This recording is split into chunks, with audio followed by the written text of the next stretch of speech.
ओम शांति, ओम शांति, ओम शांति। कल बाबा ने हमें पास्ट, प्रेजेंट और फ्यूचर का सारी विधि बताई है, क्योंकि पास्ट में बाबा ने हमें सारी हिस्ट्री, ज्योग्राफी समझा दी है ना। और फिर बाबा ने कहा कि जो अपनी बातें हैं वो सब बीती को बीती कर दो, पास्ट इज पास्ट। फिर बाबा ने कहा वर्तमान में हमें क्या करना है। हम क्या करते हैं, जो पास्ट की बातें हैं ना उनको लेकर बैठ जाते हैं, उनको अपनी बुद्धि में चलाते रहते हैं और अपना वर्तमान खो देते हैं। कल बाबा ने कहा ना, एक एक सेकंड भी कितना है, लाखों के बराबर है।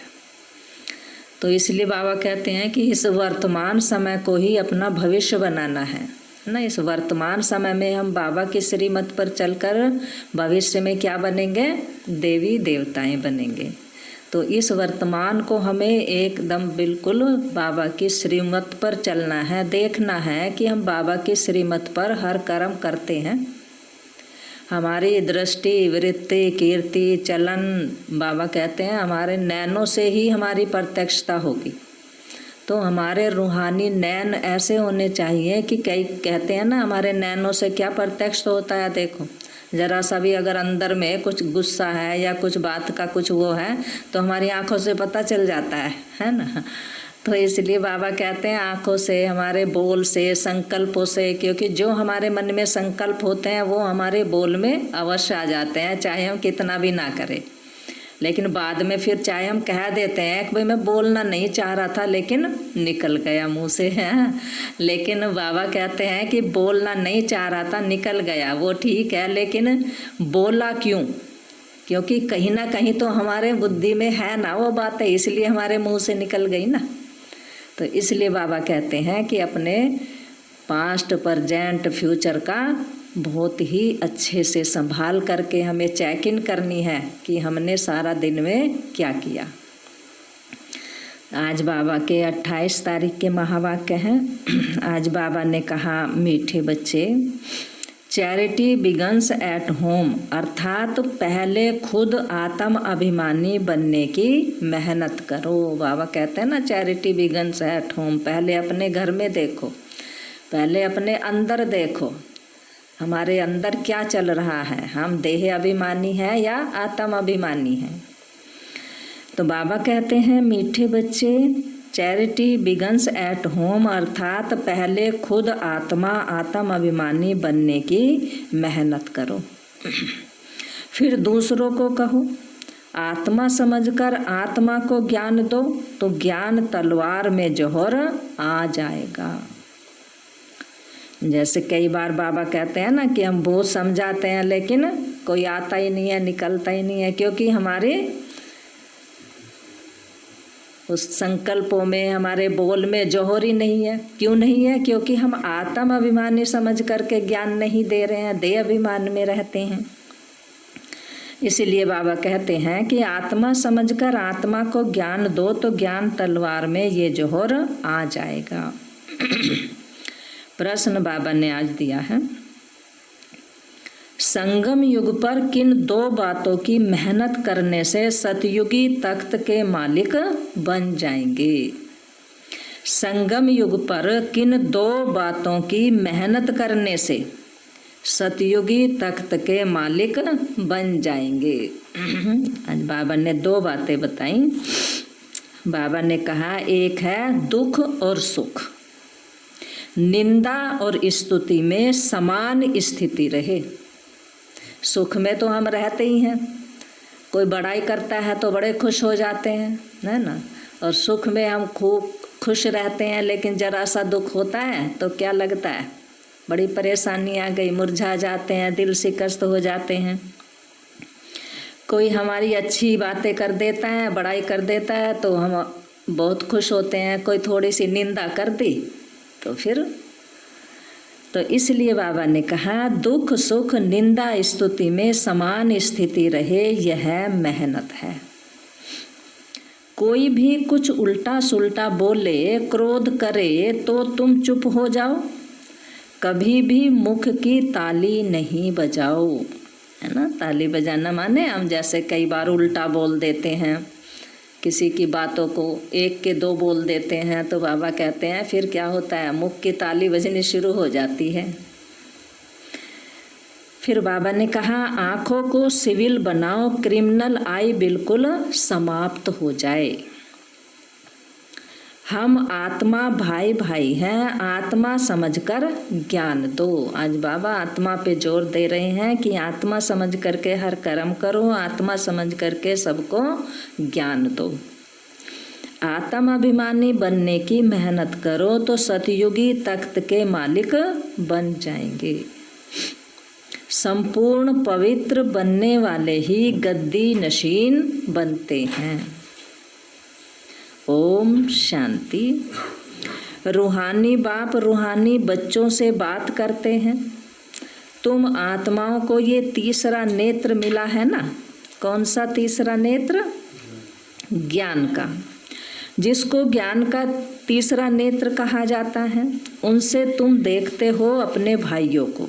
आत्मा आत्मा को देखती है ना, तो यह बुद्धि से समझते हो ना कि जब हम भाई भाई को देखेंगे तो कर्म इंद्रियां चंचल नहीं होंगी। और ऐसे करते करते आंखें जो क्रिमिनल हैं वह सिविल हो जाएंगी, जो गंदी दृष्टि है वो अच्छे में परिवर्तन हो जाएगी। बाप कहते हैं विश्व का मालिक बनने के लिए मेहनत तो करनी पड़ेगी। बाबा कहते हैं विश्व का मालिक बनने के लिए मेहनत तो करनी पड़ेगी ना। तो इसलिए बाबा कहते हैं तो अभी ये मेहनत करो। मेहनत करने के लिए बाबा नई नई गुइया पॉइंट सुनाते रहते हैं। तो अभी अपने को भाई भाई समझकर ज्ञान देने की आदत डालनी है। फिर यह जो गाया जाता है कि ये सब आल ब्रदर्स हैं, सब प्रैक्टिकल में होगा। तो बाबा ने कहा अभी तुम सच्चे सच्चे ब्रदर्स हो, क्योंकि बाप को जानते हो। बाप तुम बच्चों के साथ सर्विस कर रहे हैं। हिम्मत बच्चे मदद बाप, है ना। बाबा कहते हैं एक हिम्मत का कदम आप निकालो तो 1000 कदमों के साथ मैं तुम्हारे साथ हूँ। तो बाप आकर के ये हिम्मत देते हैं कि सर्विस करने की।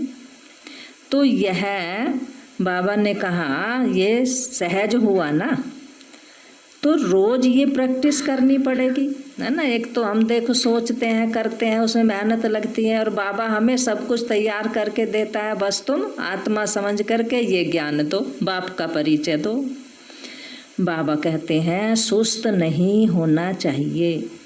यह नई नई पॉइंट्स बच्चों को मिलती हैं। बच्चे जानते हैं कि हम भाइयों को बाबा पढ़ा रहे हैं, आत्माएं पढ़ती हैं। यह रूहानी नॉलेज है, इसे स्पिरिचुअल नॉलेज कहा जाता है।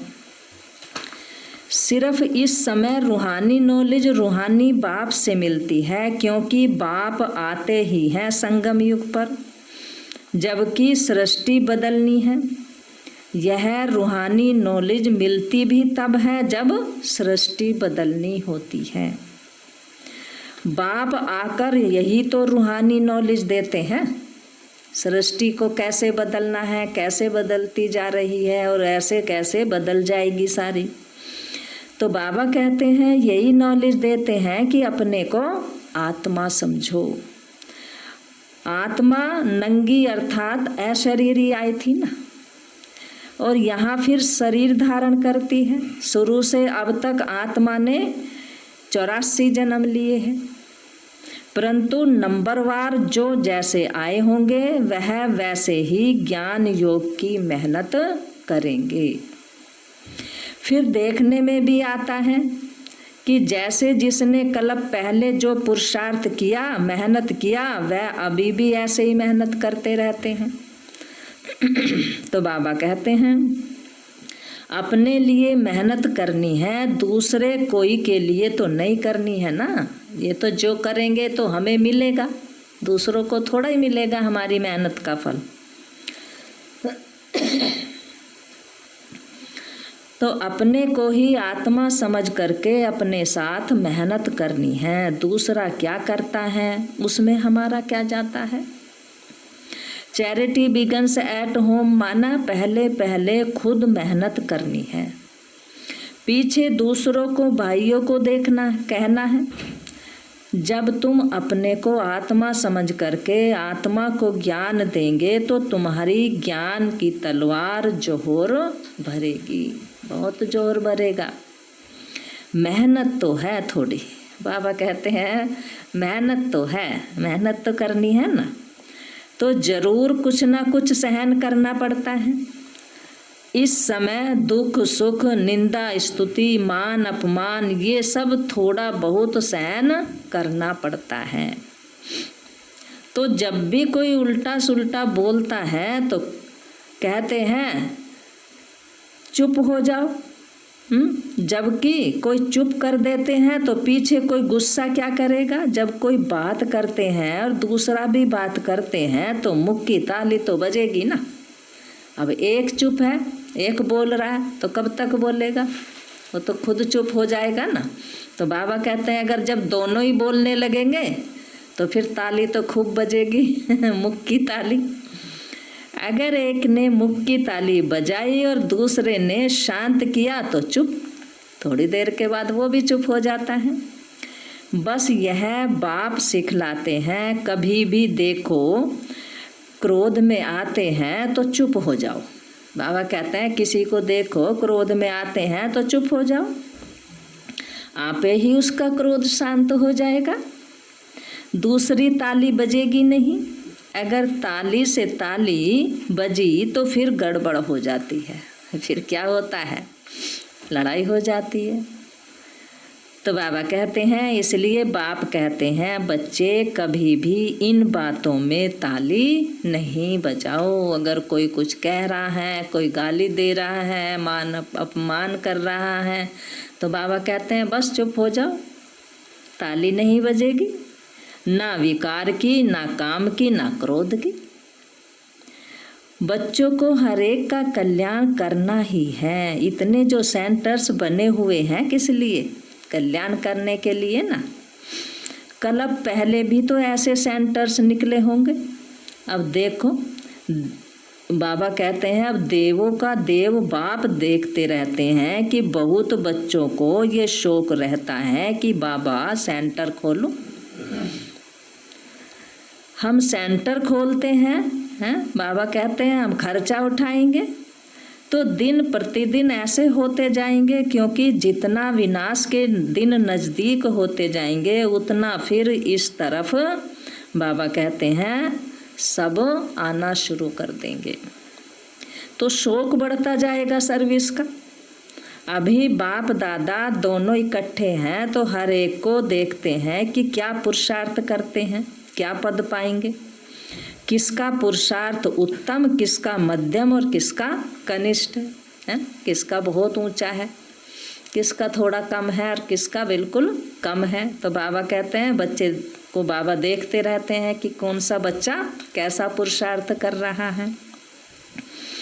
तो बाबा कहते हैं वह तो देख रहे हैं ना, जैसे स्कूल में भी टीचर देखते हैं ना कौन सा बच्चा कितना होशियार है, कौन सा कितना। तो बाबा कहते हैं कि वो देखते हैं टीचर स्टूडेंट किस सब्जेक्ट के में ऊपर नीचे होते हैं। तो यहाँ भी ऐसे ही हैं, कोई बच्चे अच्छी तरह से अटेंशन देते हैं तो अपने को ऊंचा समझते हैं, कोई समय भर भूल जाते हैं, याद में ही नहीं रहते। कई बार तो होता है बड़ा अच्छा योग लगता है, हम सोचते हैं आज तो बड़ा अच्छा योग लगा तो अपने को ऊंचा समझ लेते हैं, और कई बार फिर बिल्कुल डल हो जाते हैं। तो बाबा कहते हैं कोई याद में ही नहीं रहते तो अपने को कम समझते हैं। यह भी स्कूल है ना। बच्चे कहते हैं बाबा हम कभी कभी तो बहुत खुशी में रहते हैं और कभी कभी खुशी कम हो जाती है। तो बाबा अभी समझाते रहते हैं कि अगर खुशी में रहना चाहते हो तो क्या करना पड़ेगा, है?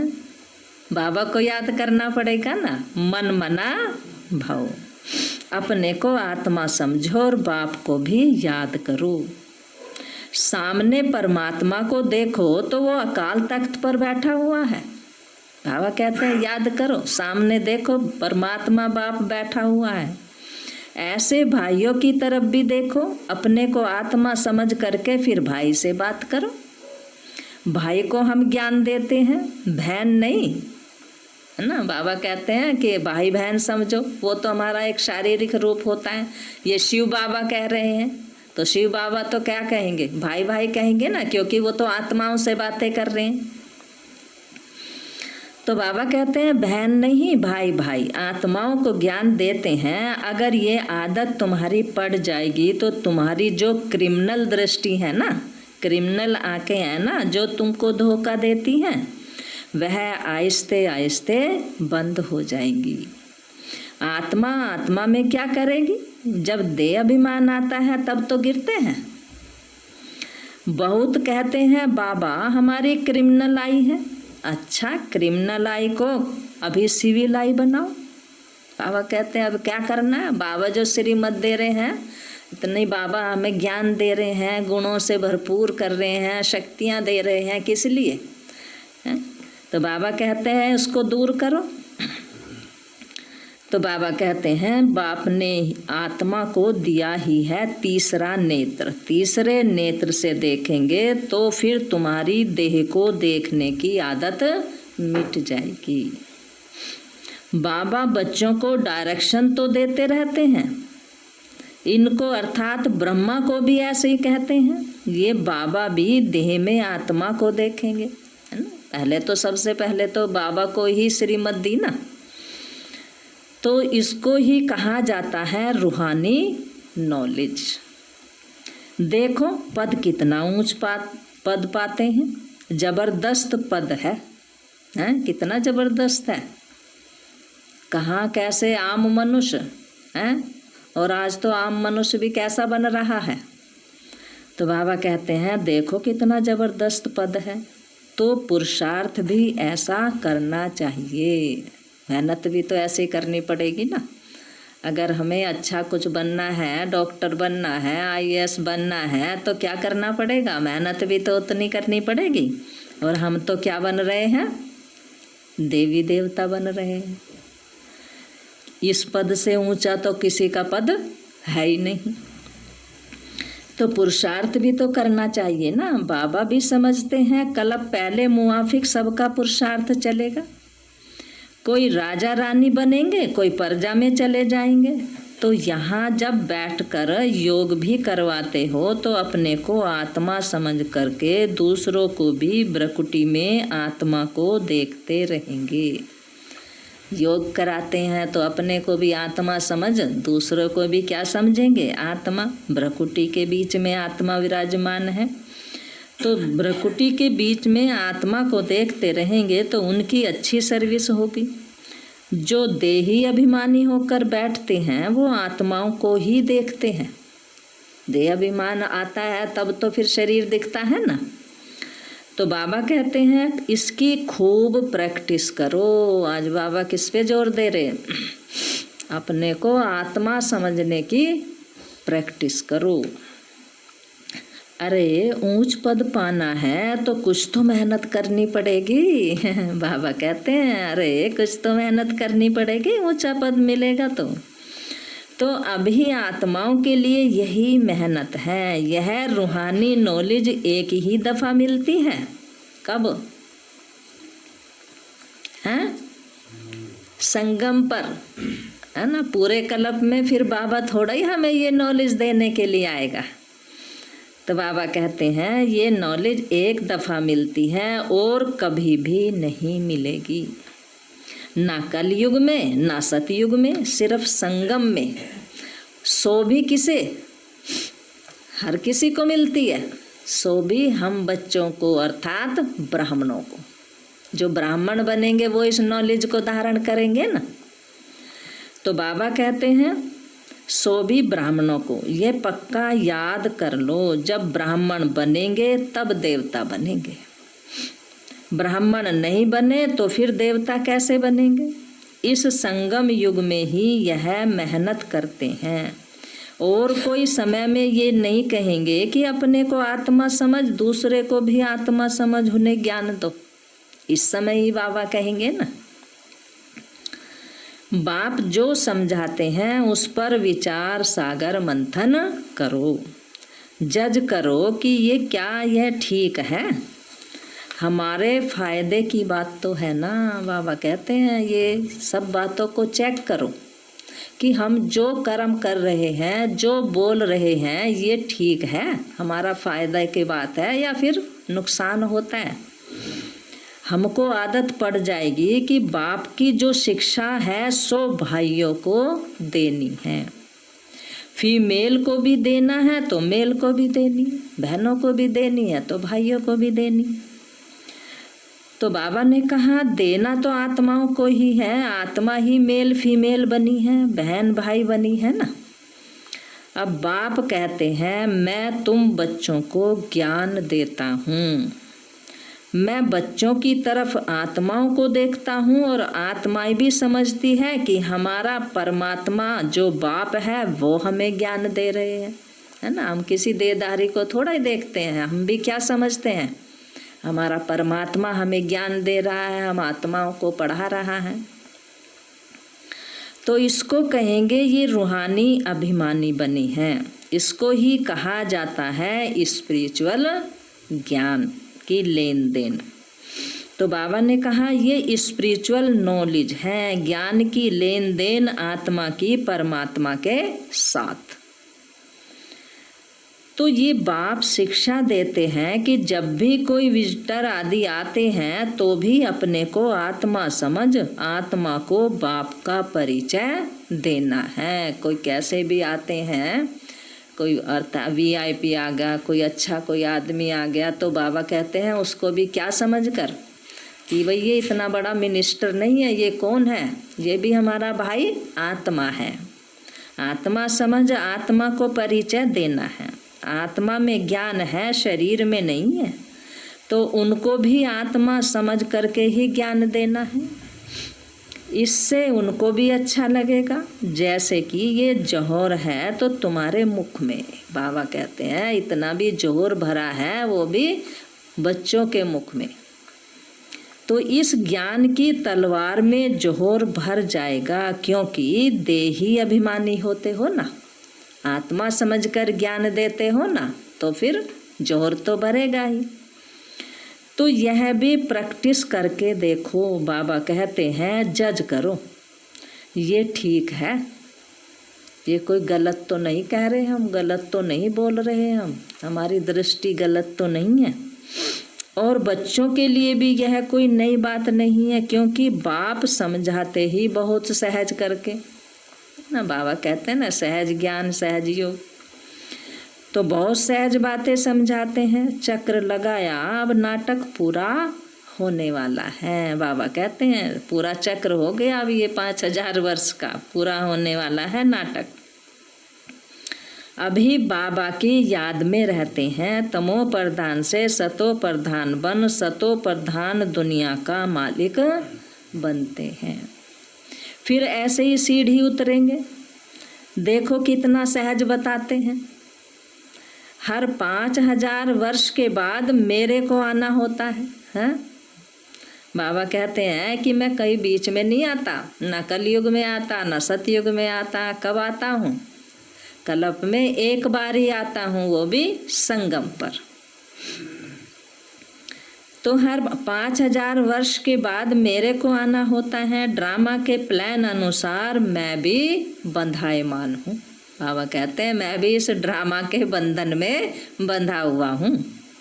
आकर के बच्चों को बहुत सहज याद की यात्रा सिखलाते हैं।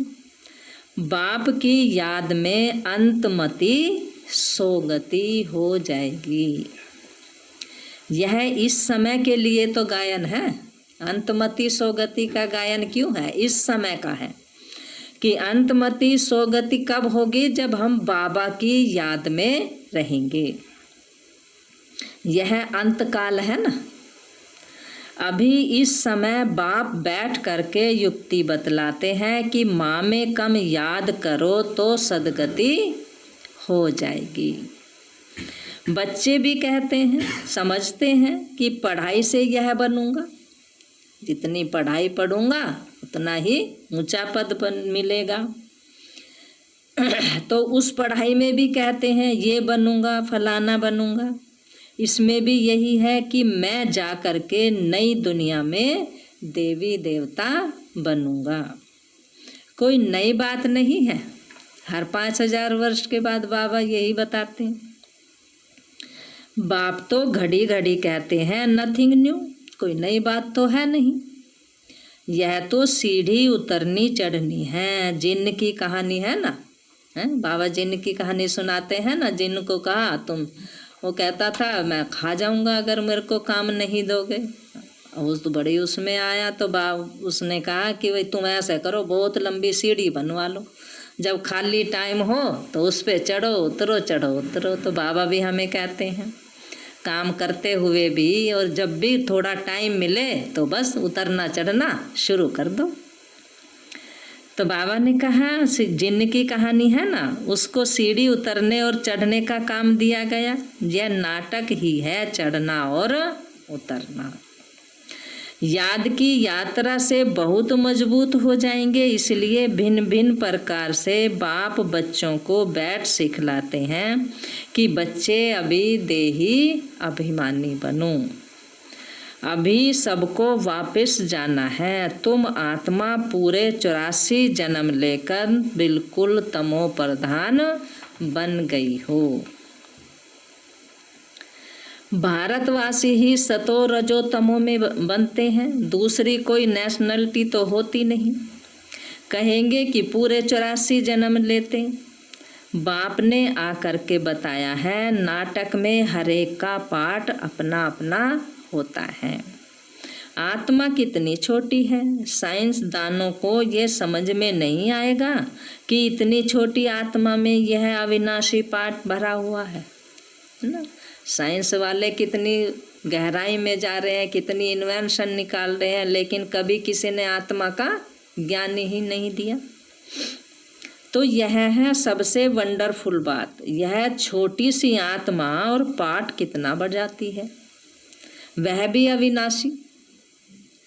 यह ड्रामा भी अविनाशी है, बना बनाया है, ऐसे नहीं। कोई कहेंगे कि कब बना, नहीं है ना। बाबा कहते हैं ये कुदरत है, बना बनाया है।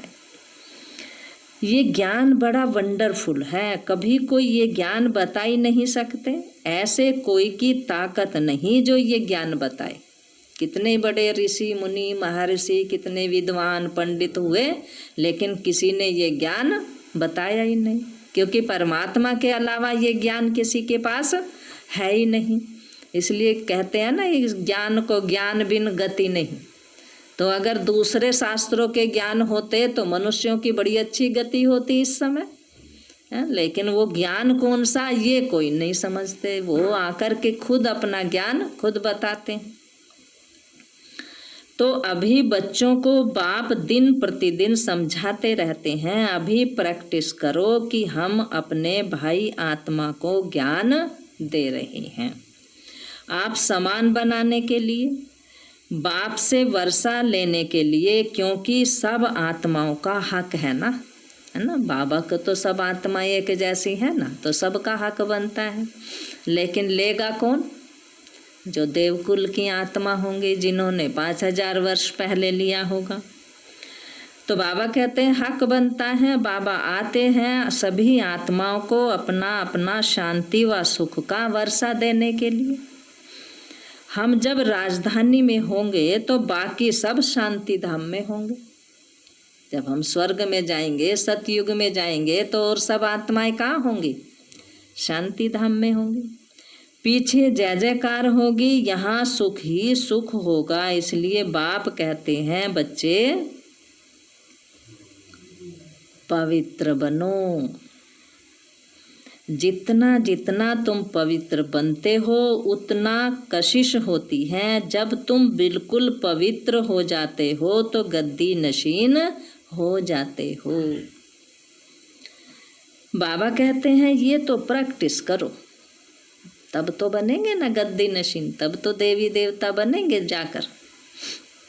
ऐसे मत समझना कि बस सुना और कान से निकाल दिया।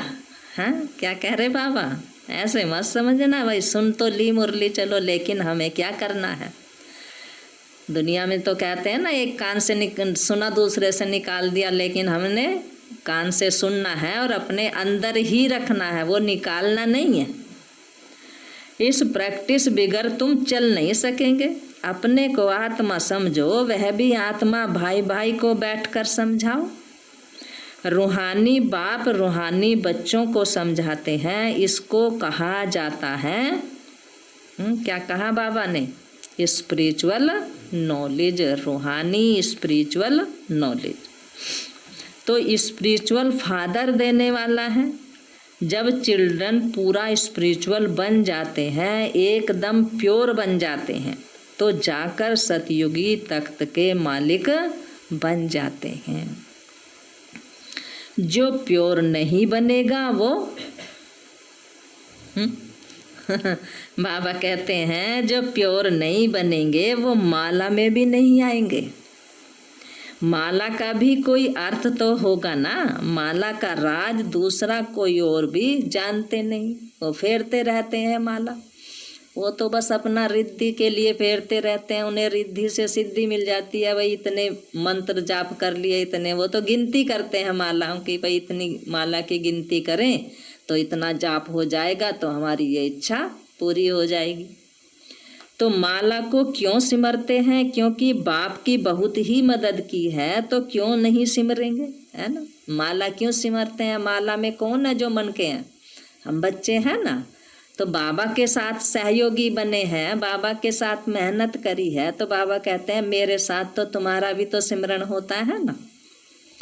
तो बाबा कहते हैं क्यों नहीं सिमरे जाएंगे? तुम सिमरे भी जाते हो और तुम्हारी पूजा भी होती है, हैं?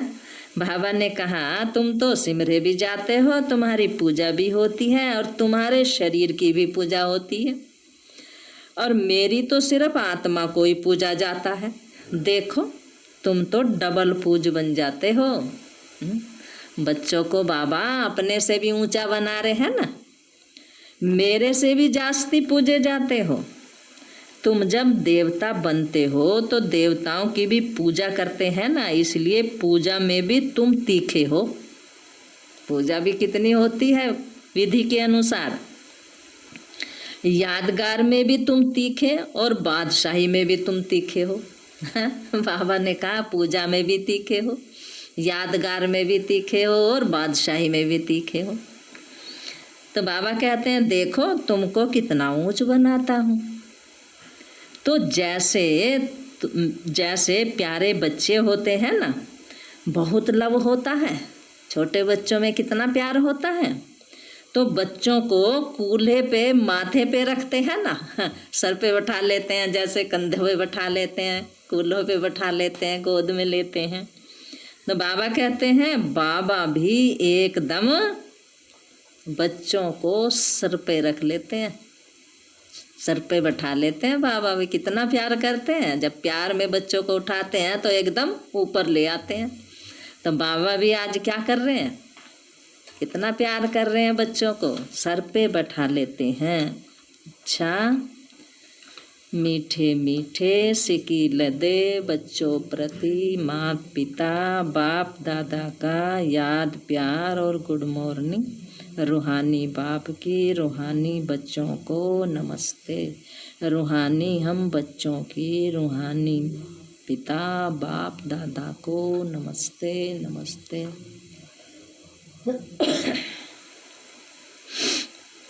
धारणा के लिए मुख्य सार बाबा ने दिया है आज।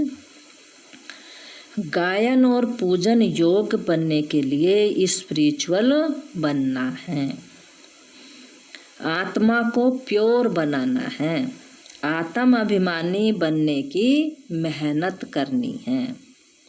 दूसरा पॉइंट है मनमना भाव के अभ्यास द्वारा अपार खुशी में रहना है ना। बाबा ने कहा ना खुश कब रह सकेंगे, जब मनमना भाव रहेंगे, अपने को आत्मा समझेंगे। स्वयं को आत्मा समझकर आत्मा से बात करनी है। आँखों को सिविल बनाना है। हमारी दृष्टि भी कितनी पवित्र होनी चाहिए।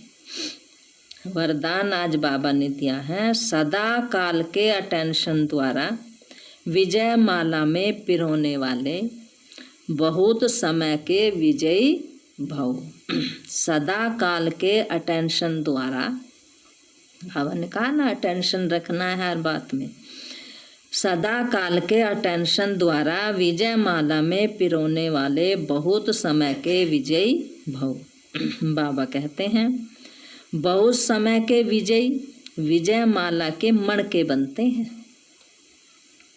विजयी बनने के लिए सदा बाप को सामने रखो। जो बाप ने किया वही हमें करना है ना। बाबा ने कहा कि विजयी बनने के लिए क्या करना पड़ेगा, बाप को सामने रखो हमेशा, कि जो बाप ने किया है क्या हम वही कर रहे हैं।